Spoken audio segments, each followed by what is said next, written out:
Saudações a vocês que acompanham este canal. Um vídeo que continuará uma discussão que foi iniciada por mim em um momento anterior e mais uma vez nós vamos nos debruçar sobre a questão As Palavras Machucam. Um dos inscritos do canal, chamado Rafael Trainotti, me indaga a respeito da efetividade da ideia de que nós não devemos incorrer em ofensas desnecessárias ou que nós devemos lutar por uma sociedade mais asséptica nesse sentido, mais higienizada nesse sentido, com menos ofensas, com um grau de toxicidade menor, tendo-se em vista que isso pode gerar pessoas mais frágeis. Bom, vamos lá. Em primeiro lugar, algo que o Rafael diz, que a dificuldade cria pessoas melhores, é verdade do ponto de vista individual. Do ponto de vista coletivo, não necessariamente.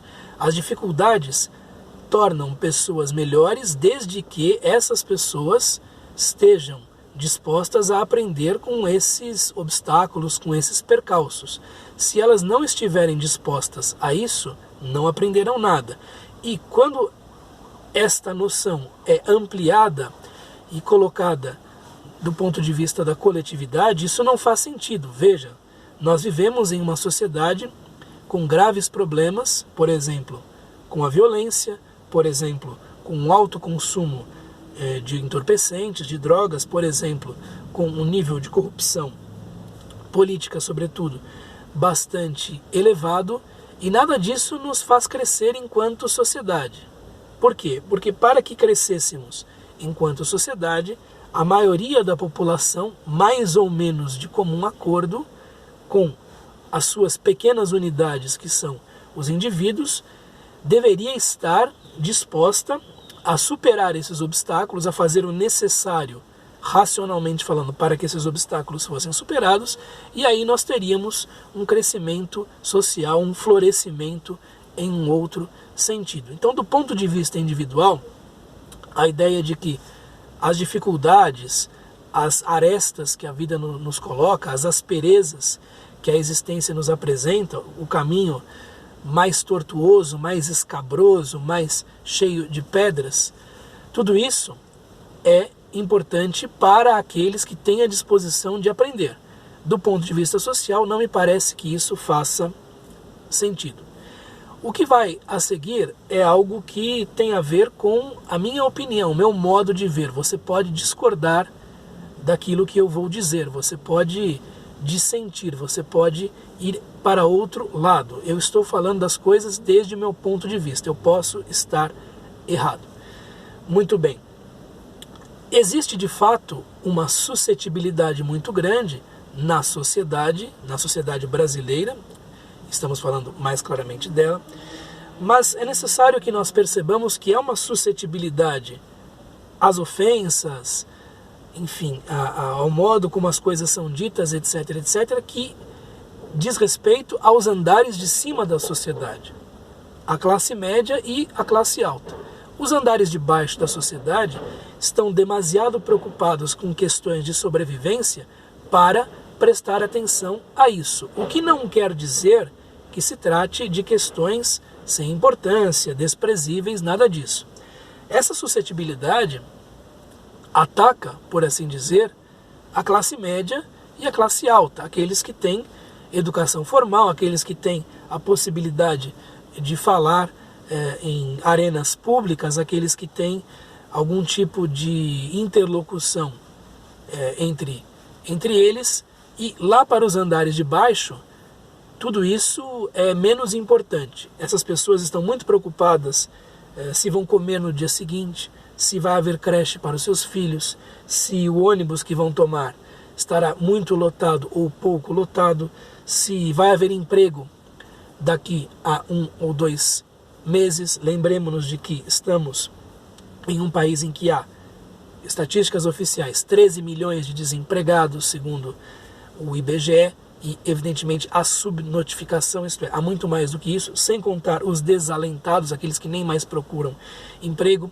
Então essas questões relativas à identidade, à sensibilidade, à maneira como o indivíduo se sente perante os outros, têm menos importância para quem está na luta pela sobrevivência. Agora, aqui no andar de cima, que é aquele em que nós estamos, tudo isso parece ter grande importância.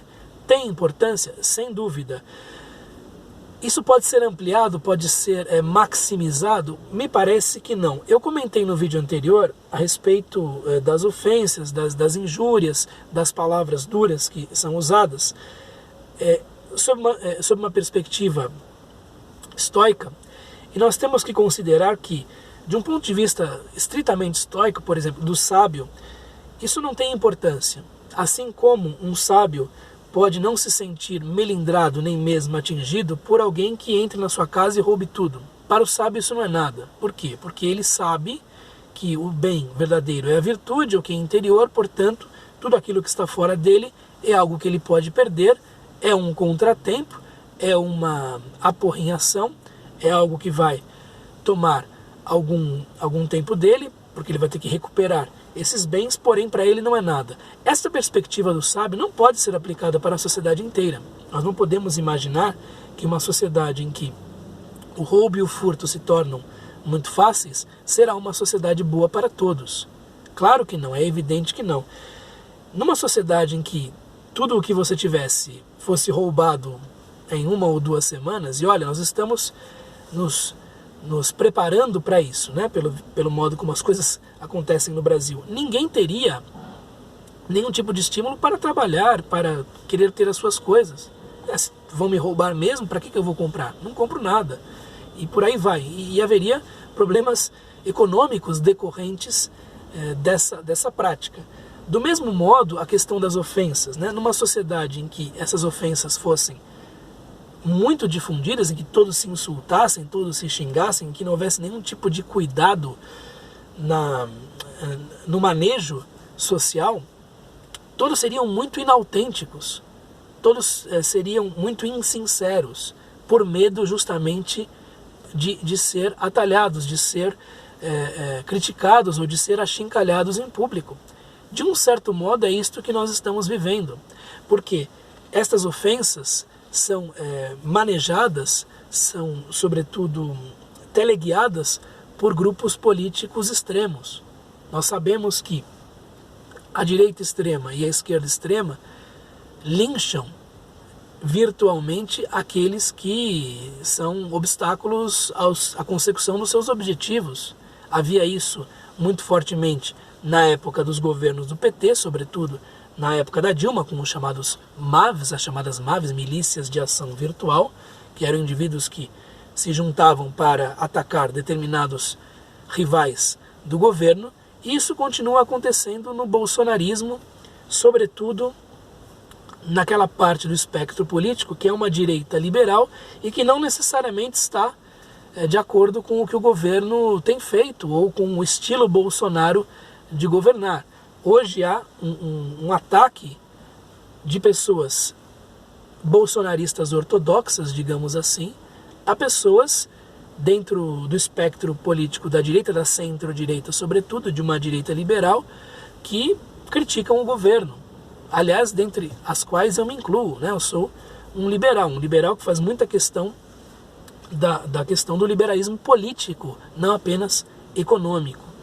Então, eu posso estar errado, hein? Deixo bastante claro que eu posso estar errado. A minha posição política pode ser não a melhor, mas eu estacionei neste local, neste momento. Posso vir a mudar de ideia no futuro. Então o que acontece do ponto de vista do sábio é que isso não tem importância. Agora, se você vai ver como é que as outras pessoas vivem, isto passa a ter importância, isto passa a ter alguma relevância. E numa sociedade em que a ofensa, a calúnia, a difamação se tornam endêmicas, ninguém se expõe mais. As pessoas ficam com medo, ficam em cima do muro, passam a medir as palavras e por aí vai. Do ponto de vista da questão política, né, a essa suscetibilidade, por exemplo, que é muito cultivada e, enfim, que acabou se tornando bastante difundida, Essa suscetibilidade, dizia eu, acaba fragilizando os indivíduos. O Rafael Trainotti tem razão, mas se os indivíduos são muito frágeis, de um ponto de vista biológico, por assim dizer, a coisa não vai para frente. Não serão pessoas que construirão nada relevante para o futuro, ou não serão pessoas que terão filhos e continuarão a sua aventura humana por meio da sua prole. Quer dizer, se são pessoas frágeis demais, né? Jacques Maritain, olha aqui, citando um católico, dizia que a Europa tinha criado uma geração de anjos, porque eram todos muito frágeis, eram belos, eram jovens, tinham os cabelos compridos, então as mulheres e os homens tinham uma certa semelhança, mas eram anjos, eram assim muito delicados, muito frágeis. E veja-se aí o que acontece na Europa, em que grupos com um elan vital mais pronunciado, grupos que gostam de correr riscos, se impõem a essas pessoas que são frágeis demais. Isto é uma dinâmica civilizacional irrefreável, incontornável, que não pode ser mudada. Aqueles que, por conta do conforto em que vivem, se tornam muito frágeis, serão suplantados por pessoas mais dinâmicas, mais vitais, mais dispostas a correr riscos, com um espírito empreendedor maior necessariamente. É algo que nós observamos na Europa, mas é uma dinâmica civilizacional. Agora, do ponto de vista do estoicismo propriamente dito, veja-se quantos assuntos estou tentando amarrar no mesmo feixe. Do ponto de vista do estoicismo propriamente dito, o estoicismo é interessante porque é uma ética pessoal. Você age segundo determinados princípios sem exigir que os outros compreendam esses princípios e nem muito menos sigam esses princípios.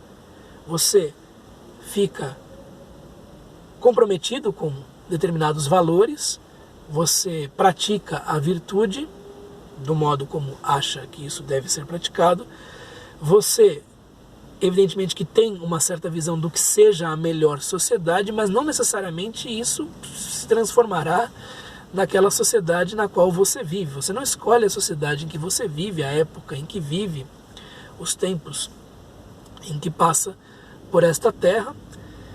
E é possível, evidentemente, você ter uma couraça maior, mesmo numa época em que todos são muito suscetíveis, todos têm uma sensibilidade aflorada demais, né? Em que existe uma indústria dos danos morais que é absurda, deveria ser muito menor do que é hoje.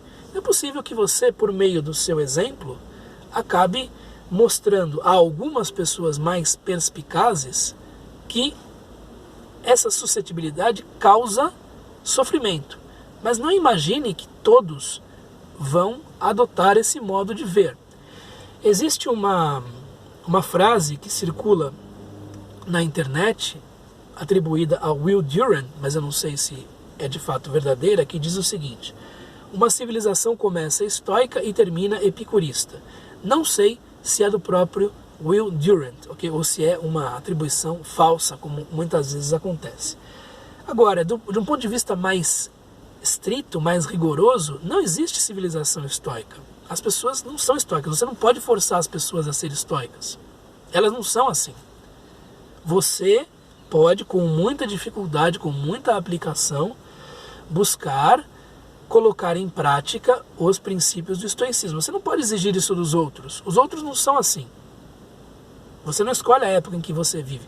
E se você acredita que esta exuberância da suscetibilidade que nós vemos hoje, a geração do mimimi, mas não é só uma geração, são várias, né? A indústria dos danos morais, etc, etc, são sintomas de decadência. Você pode estar errado, porque em geral nós somos maus intérpretes da nossa época. Essa decadência é irrefreável, não há muito o que fazer.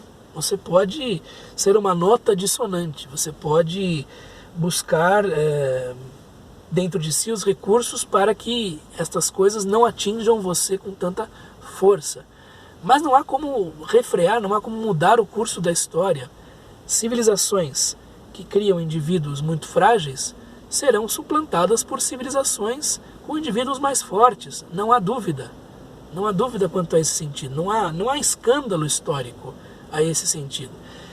E do ponto de vista do estoicismo propriamente dito, não é possível forçar os outros a tomar os seus próprios valores, os seus valores de você, como deles. Não é possível fazer isso. É possível, talvez, ser alguém que está em desacordo com aquilo e que ensina por meio do seu exemplo um outro caminho, mas é necessariamente para poucos. Necessariamente para poucos. O que, do ponto de vista social, os estoicos puderam fazer diante da tirania dos Césares? Muito pouco. Muito pouco. Tentaram refrear as coisas, tentaram pôr algum freio ali, talvez tenham conseguido em alguns poucos momentos, mas os Césares continuaram a ser tirânicos, né? Depois, enfim, vieram aqueles que são os bons imperadores, os 5 grandes imperadores, Nerva, Trajano, Adriano, Antonino Pio e Marco Aurélio. Mas naquele momento em que o bicho pegou, digamos assim, Calígula, Nero, Tibério, os estoicos ofereceram uma resistência pontual. Então, se você julga que esta suscetibilidade é um sintoma de decadência, eu não sei se é, mas se você julga que é um sintoma de decadência, você pode ser uma nota discordante, mas não mudar o curso das coisas. Como? Como você vai exigir que as pessoas sejam estoicas, que sejam como os sábios estoicos? Não consegue, isso não funciona assim. Não é como as coisas operam, né? E com relação a essa dureza que os sábios ou aqueles que vão atrás da sabedoria podem ter, eu me lembro, por exemplo, de Gandhi. Você pode ter a opinião que quiser a respeito de Gandhi, dos excessos dele, etc. Mas não era um indivíduo comum, era um indivíduo excepcional, totalmente diverso da maioria. E em vários momentos ele demonstra uma insensibilidade frente ao que as pessoas têm ali, frente à realidade indiana. Ele chega num momento que, só para citar um deles, a pedir que os indianos todos queimassem as roupas que tinham sido fabricadas pelos ingleses. E pediu que isso fosse feito. E Tagore, que era uma grande figura da época, escreve artigos de jornal, tem uma discussão pública com Gandhi dizendo: mas Mohandas, as pessoas são pobres, você está pedindo que elas queimem o pouco que têm. Isso é algo insensível, isso é algo que mostra uma certa dureza, né? Então há uma discussão pública entre eles por conta disso. E há diversos momentos na vida daqueles que buscam a sabedoria de insensibilidade, de não entender aquilo que os outros passam. Então nós não somos sábios. É evidente que existe uma suscetibilidade para além da conta nos dias de hoje, mas ela é, no caso da realidade brasileira, algo dos andares de cima. Essa fragilidade toda que se nota não vai para frente em termos civilizacionais, quer dizer, está se abrindo o caminho para outra coisa, necessariamente, né? Não estou aqui advogando nada, estou simplesmente fazendo uma constatação da dinâmica histórica que se coloca. Se há fragilidade demais, essas coisas não vão para frente, são suplantadas por outras, e não há escândalo nisso, não há nenhuma questão nisso. A filosofia estoica é uma escolha pessoal, o indivíduo toma de si para si, não pode exigi-la dos outros, não é um puritanismo que pode ser cobrado dos outros. Não há civilização estoica, nem civilização epicurista, como a frase atribuída a Will Durant coloca. Entende-se o que ele quer dizer com isso, porém, do ponto de vista estrito, isso não existe. E, por fim, é necessário prestar atenção a esses momentos em que aqueles que buscam a sabedoria acabam sendo insensíveis demais, acabam não compreendendo a opinião dos outros, o ponto de vista dos outros, sobretudo daqueles que lutam pela sobrevivência. Muito bem, eis o que eu tinha a dizer a vocês. Um abraço, até o próximo vídeo. Tchau!